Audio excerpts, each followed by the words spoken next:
2. Perkenalkan, saya Nadia Francisca, nomor absen 13. Saya Arvin Wiradjaka, absen 1. Perkenalkan, nama saya Aurora Kanfa, absen 4. Saya Lila Reprelaum, absen 16. Saya Absabila Dewi, absen 3.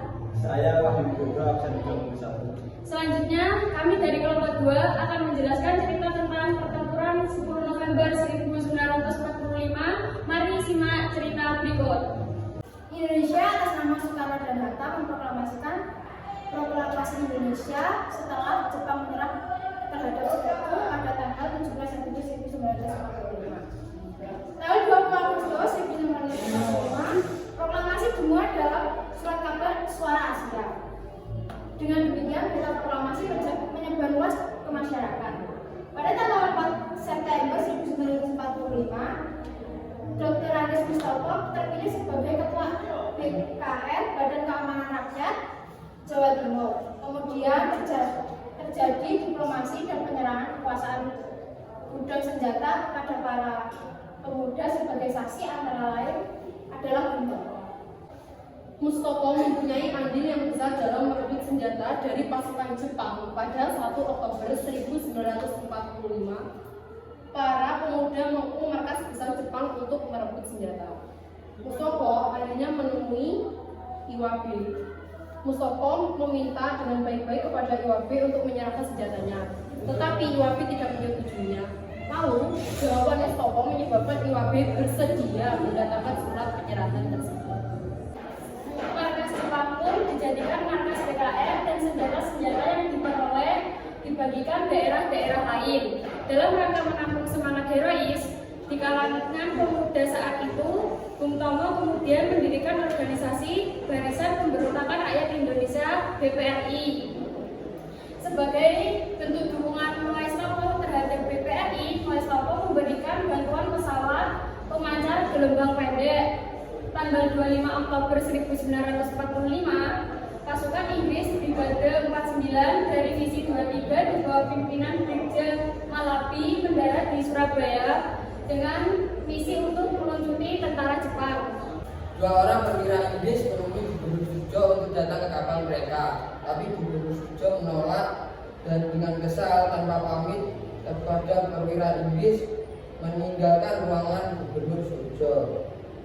2 hari kemudian perwira Inggris memasuki kota tanpa izin. Perwira Inggris ditangkap dan dengan demikian mulailah insiden dengan pihak pemuda Indonesia. Tanggal 28 Oktober 1945, tentara Inggris menyita mobil-mobil Indonesia. Pasukan Inggris mengeluarkan selebran menuntut agar menyerahkan senjatanya ke Inggris. Pada tanggal 24 Oktober 1945, Presiden Soekarno tiba di Surabaya. Pertemuan dilanjutkan tanggal 30 Oktober 1945 antara Presiden Soekarno didampingi Muhammad Hatta dan Maijen Gizi Hautron didampingi dengan Irjen Malabi untuk membicarakan beberapa kesepakatannya. Kapten Saud Muhammad dan TB Gundang memasuki gedung Internatio. Tidak lama dari arah gedung terdengar ledakan disusul dengan tembakan gencar di lantai gedung. Dengan demikian, Inggrislah yang memulai tembakan. Brigjen Malabi yang berada di depan gedung Internatio tewas tertembak. Setelah bendera Belanda itu diturunkan, lalu dirobeklah warna biru pada bendera tersebut. Dikibarkanlah bendera merah putih. Pada tanggal 31 Oktober 1945, Jenderal Preston, Panglima Sekutu di Asia Tenggara, mengeluarkan pengumuman yang berisi ancaman terhadap rakyat Surabaya. Tanggal 1 November 1945, secara diam-diam Inggris telah mendaratkan 1.500 pasukan berluan di Surabaya di bawah pimpinan Laksamana Muda Petralison.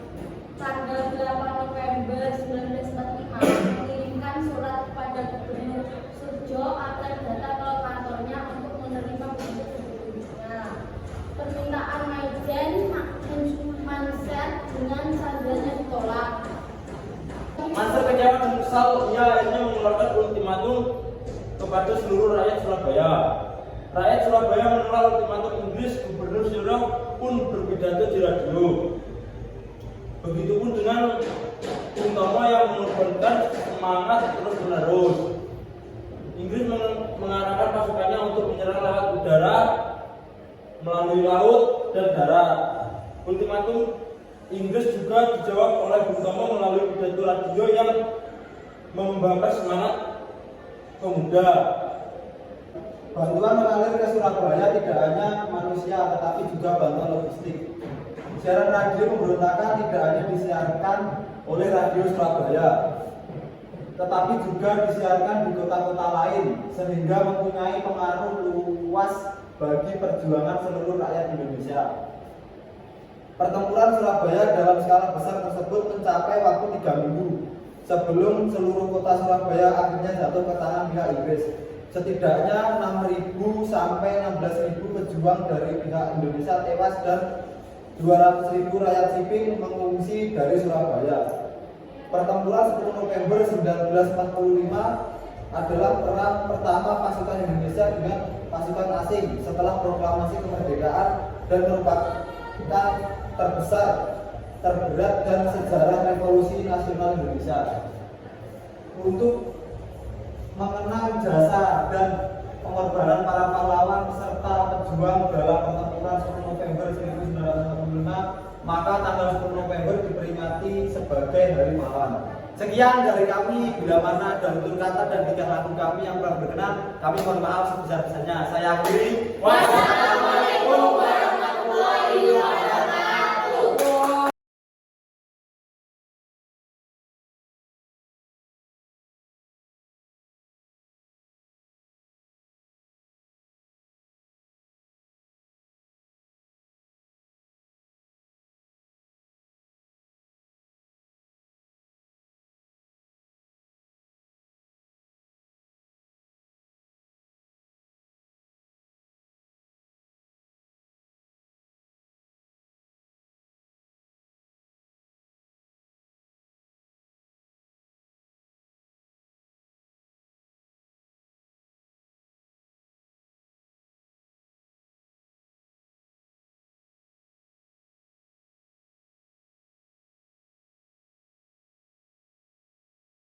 Audio Jungle.